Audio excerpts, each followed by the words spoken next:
Conclusion of the study.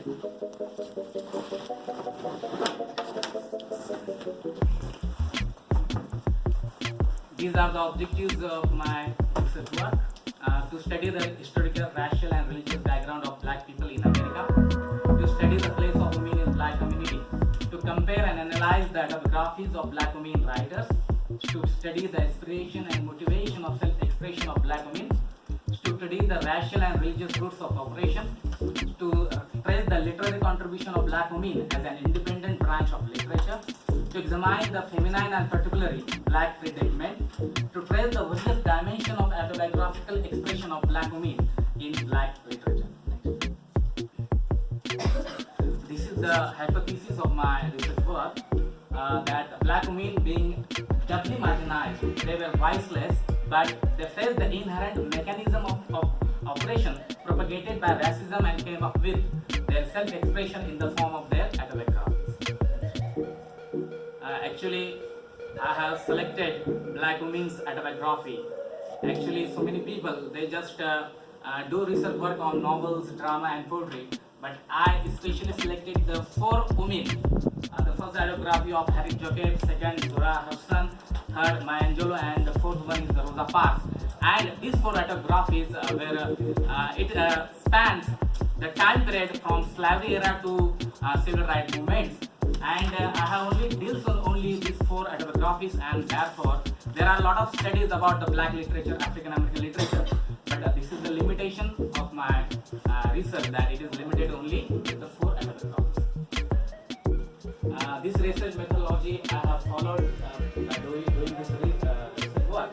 That is the textual method, close analysis of selected autobiographies. I also followed the comparative method. Then I have collected primary and secondary data from these sources, and I have also used the modern sources like the internet. This is the first chapter.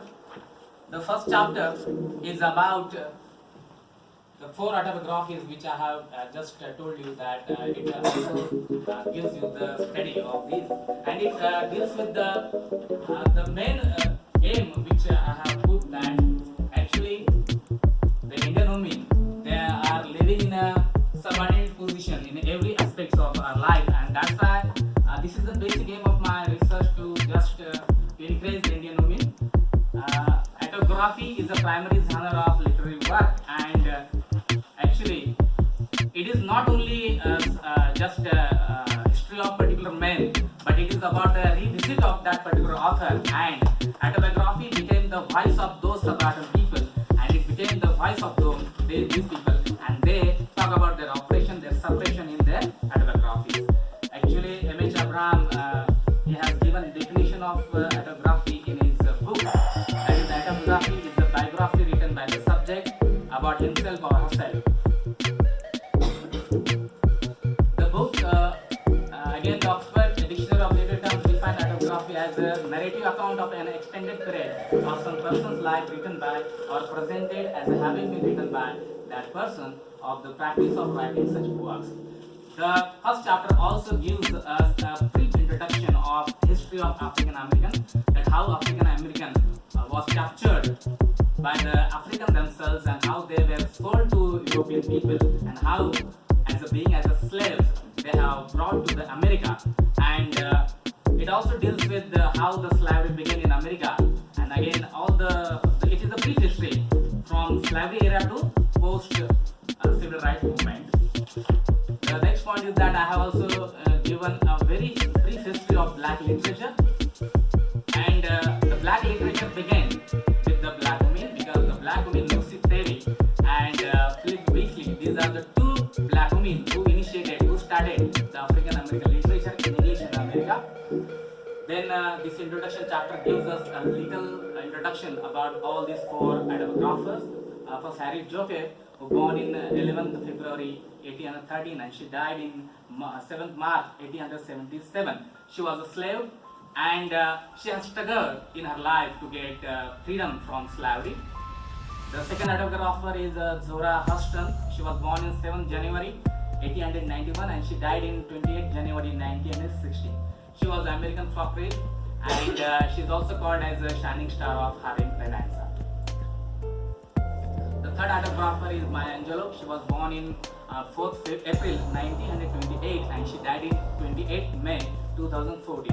She was an American author. She was an actor also and dancer also, singer also, and she has written 7 autobiographies.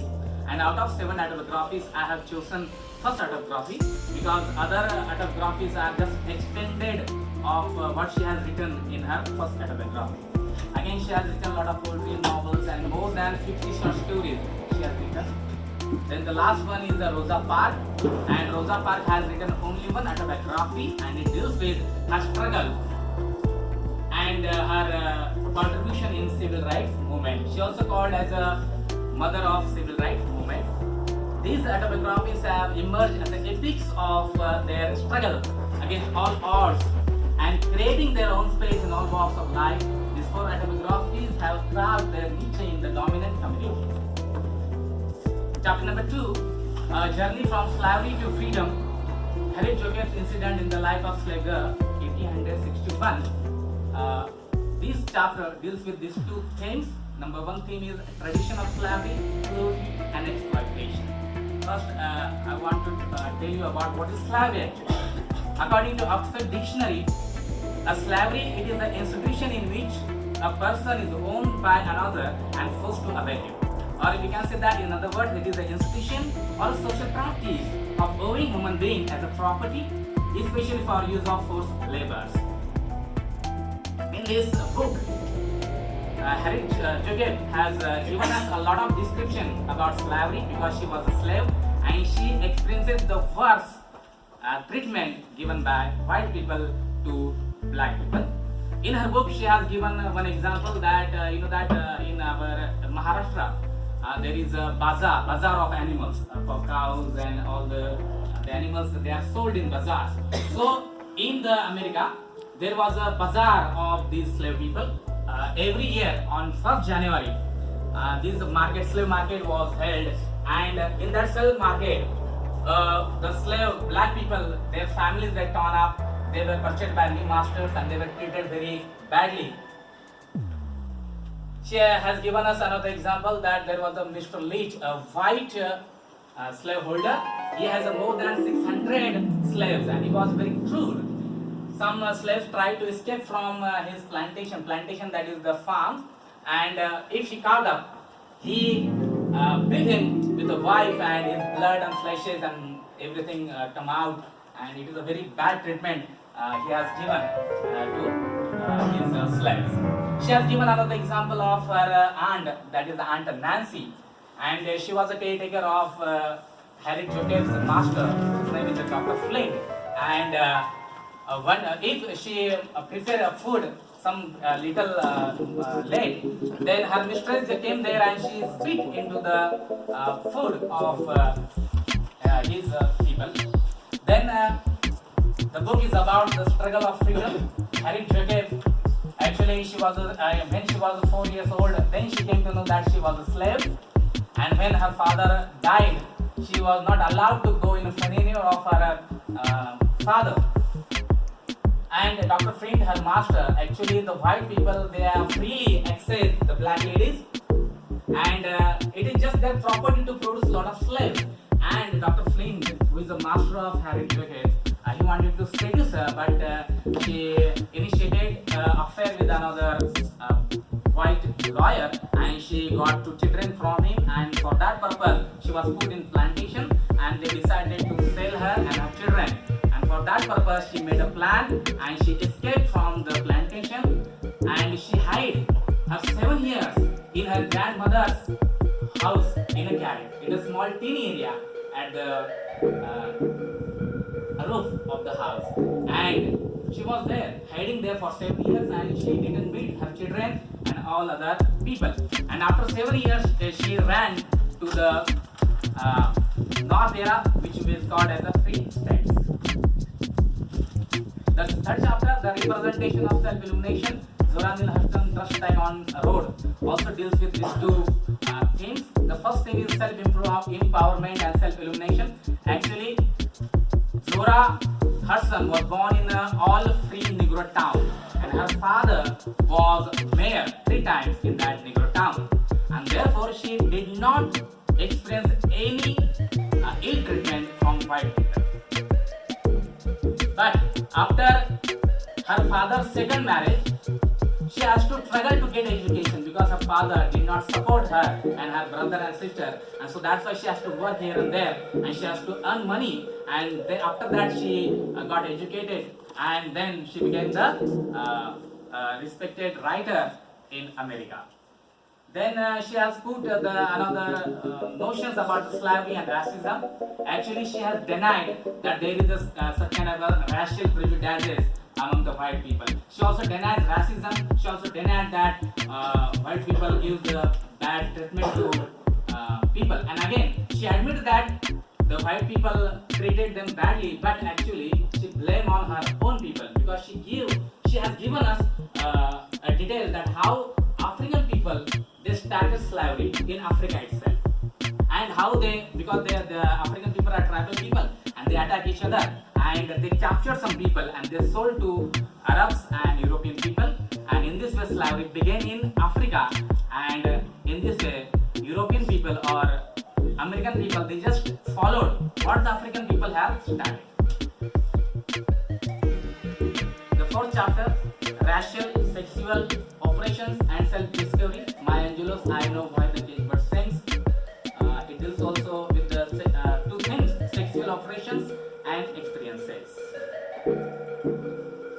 Beginning of this autobiography is about the dream of Maya Angelou, and she dreamt that she wanted to become she wanted to become a beautiful as a white woman.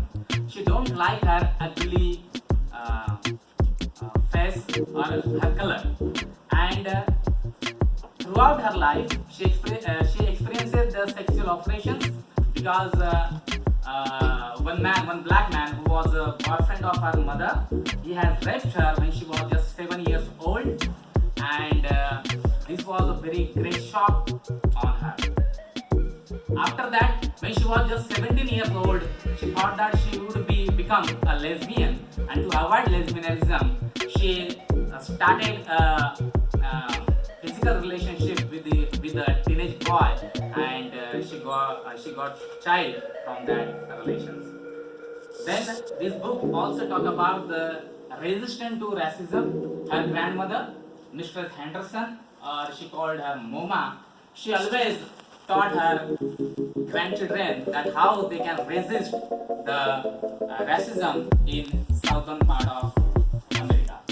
The book also gives us details of displacement, that how the black community, actually Maya Angelou when she was just 3 years old, her parents got divorced, and she and her brother, just 1 year older than her, they were sent alone from San Francisco to Stan's, Arkansas, alone. And it was their alone journey to their grandparent, that is the Mr. Henderson. And they didn't get any love from their parents. And when they became 5 years old, her father came there and they took them to St. Louis. It means that throughout the autobiography, Maya Angelou and her brother did not stop at one place. They were wandering here and there. It is a representation of all the black community in America, because the black has to wander here and there. It is a displacement of them because they belong to Africa, but when they came as a slave to America, they have to wander here and there, and that is the displacement of black people in America. The fifth chapter, the period of the civil rights movement, Rosa Parks, my story, is deals with the exploitation and violence against blacks, and also this book is about the Rosa as a pillar of or mother of civil rights movement. I will give one or two examples of how the white people they exploit or how high they made of violence against black people. Actually, after the marriage, Rosa Parks went to and she became the secretary of National Association for Advancement for Colored People, that is the NAC, and she worked as a secretary in that organization because that organization helped black people. There was one Scottsboro case. Actually, it was a time of Great Depression, and black people they traveled via train to get a job in New York, but white people threw at them stones, And in this way, black also throw stones on white people. But after that, police came there and they arrested all the 7 to 8 black boys. They were just teenage boys. And next day, the police brought 2 white women, and these 2 white women claim that these 8 people they have raped on them. It is just false case. In this way, they just exploited the black people. I will give another example that there was a one white woman, and that white woman actually she started a relation with another teenage black boy. But when they caught up, she put all the blame on that black boy. In this way, they exploit the black people. After becoming a secretary and after working for this kind of exploited people to help them, she started another movement, that is because the black people did not get the right of vote as a citizen of America. They didn't have that right, and only very few black people have that right. And they have to, if black people have a property, only that he got that vote of right. And to start that movement, she travels in bus in Monterey City, and when she entered in the bus section is like that. There is the first door and the back door. For the back people, they have to get a ticket from the first door, and after getting a ticket, they have to come again at the back door and they have to sit at the back section of the bus, because the back 10 seats were reserved for black people and front 10 seats were reserved for white people.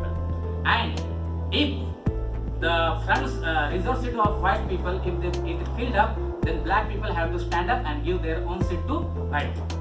And one day, on 1st December 1955, Rosa Parks was very tired by giving up seats and giving everything to white people. She was not physically tired, and again she sit on one seat, and lot of white people came in the bus, and driver asked her to give up her seat, but she refused to give up her seat. Then the driver called the policeman, and the policeman arrested Rosa Parks. After that, a lot of black people gathered at the court, and then the black people started organizing, uniting, and they got their new leader, that is the Martin Luther King Jr. And then they started a boycott movement on the bus. And in this way, the boycott started for 1 year, and after that, the Supreme Court gave the decision that segregation in the southern state or segregation is unconstitutional. And in this way, Rosa Parks initiated the civil rights movement. This was the first victory of black people, and they started their long march and their movement throughout the southern part of America. And in this way, she became the pillar of civil rights movement, and some people also called her the mother of civil rights movement. The last chapter is about the comparison of these 4 autobiographies. The first is the similarities and differences. All these 4 autobiographers, they born in a different period time. Harriet Jacob was born in the 19th century, whereas Zora Hurston was born in early 20th century. Maya Angelou born in the same period, and Rosa Parks deals with the civil rights movement. Her life, all these 4 autobiographies and their life experiences are same, because they talk about the inhuman tradition of racism, segregation, slavery, all these things they have talked. Again, Harriet Jacob and Maya Angelou, they got guidance from their grandparents. Harriet Jacob have their grandmother, Mistress Bartha, and Maya Angelou has her grandmother, that is the Mistress Henderson. Only Zora Neale Hurston didn't get any love from her parents and her grandparents. Then this chapter also deals with the narrative techniques. Harriet Jacob began her autobiography from first-person narrative, and her writing style was very nice because she directly connected with the leaders. I will just read out some dialogues of that autobiography, then you can understand that how she has used her narrative style. In the beginning of the book, she just speaks like that. I was born a slave, but I never knew it till 6 years of happy childhood had passed away. There is a great difference between Christianity and religion in the South. These are two dialogues which gives us that how she has connected with the leaders. The second autobiographer, that is Dora, she was a talented writer, and she got the narrative techniques or storytelling techniques from her childhood, and she has also written her autobiography in first person narrative, and I will read out her one sentence here from that autobiography. We had a 5-acre garden with things to eat growing in it, and so we were never hungry. The third autobiographer, Maya Angelou, also began her autobiography from first person narrative, and her descriptive style varies from incident to incident. Again, she has changed her language for character to character. When she developed a white character, then she used a standard American English, and when she developed a black character, then she write it in dialectic African American English.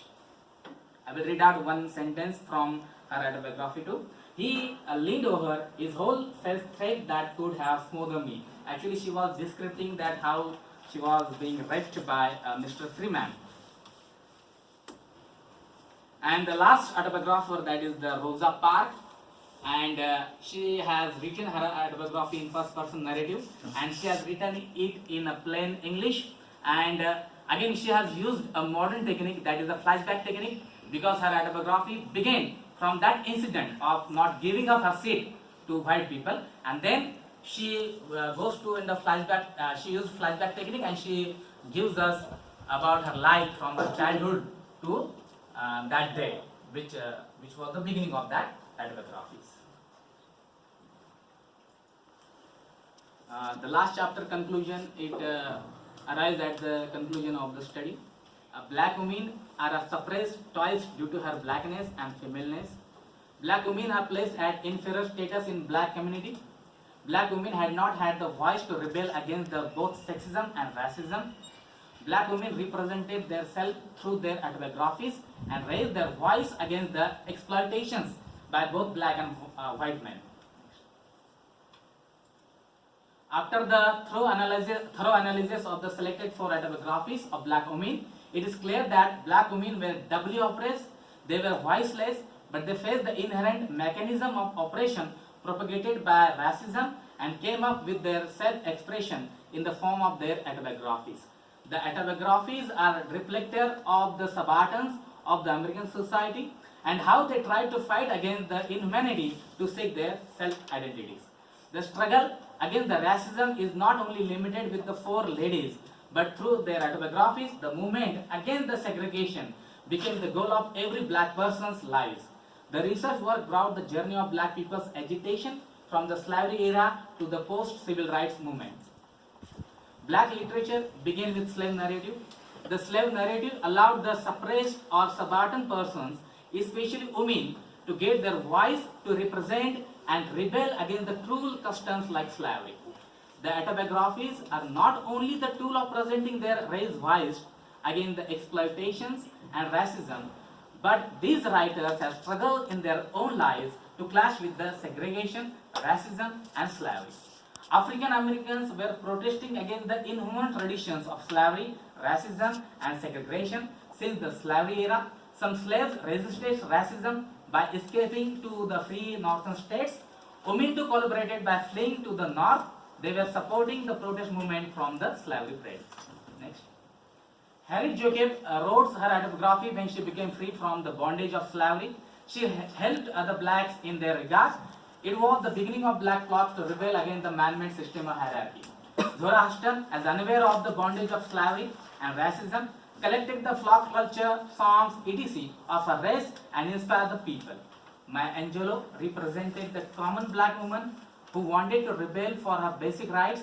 A struggle is for her community also. She wanted to crack the chain of psychological slavery. Rosa Parks tried to give equality, liberty for her community.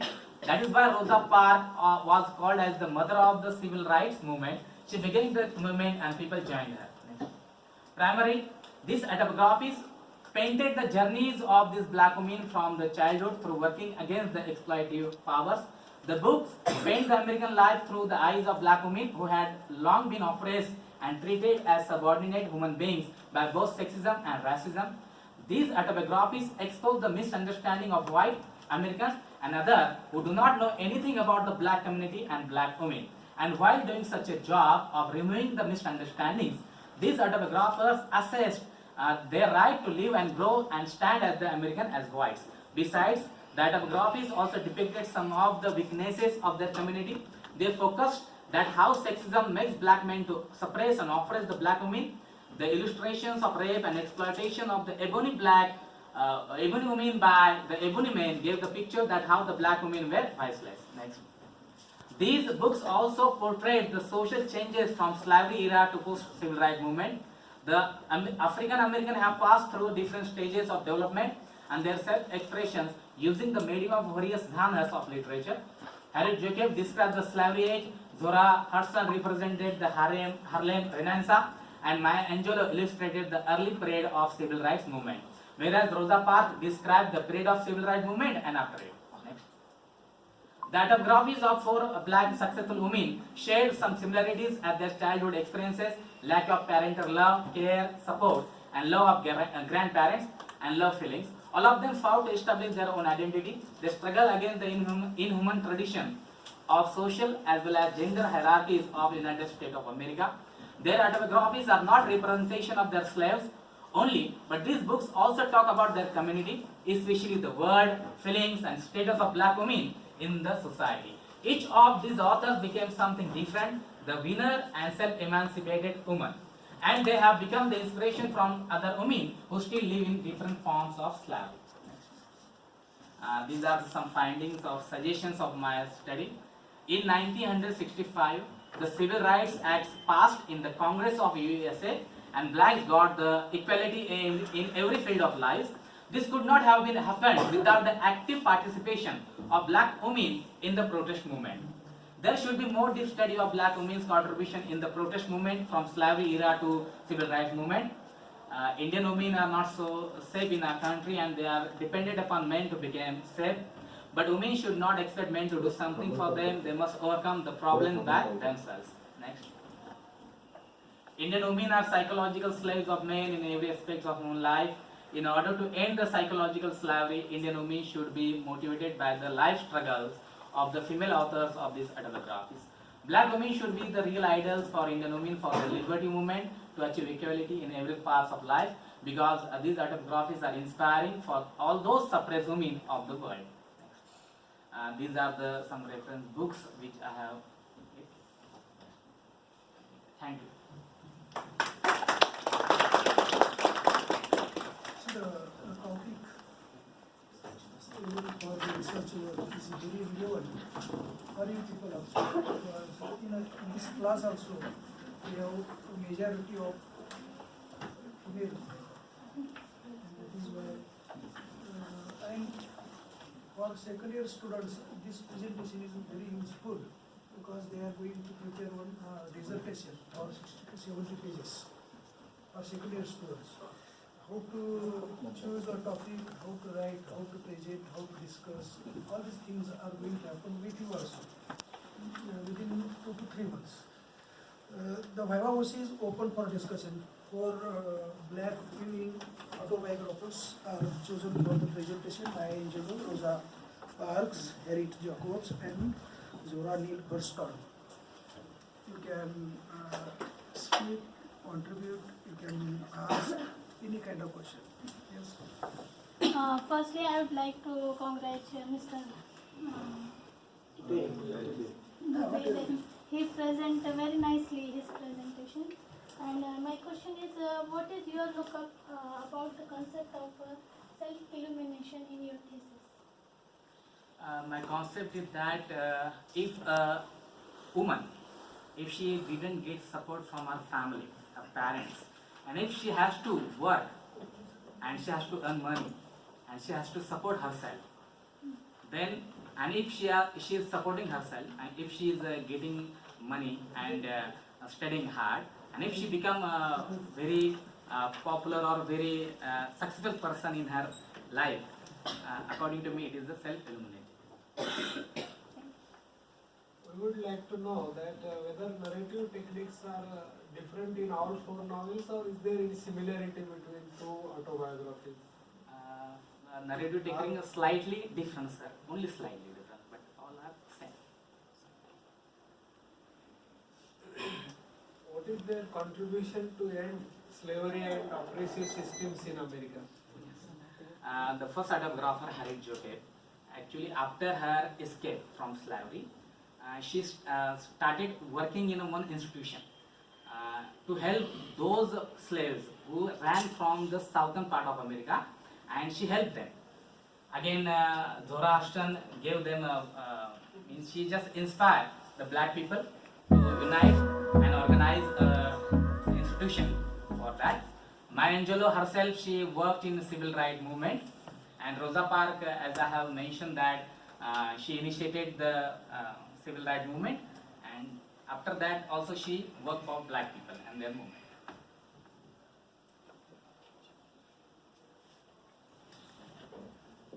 Sir, congratulate for your presentation. Question is like this: what is the difference between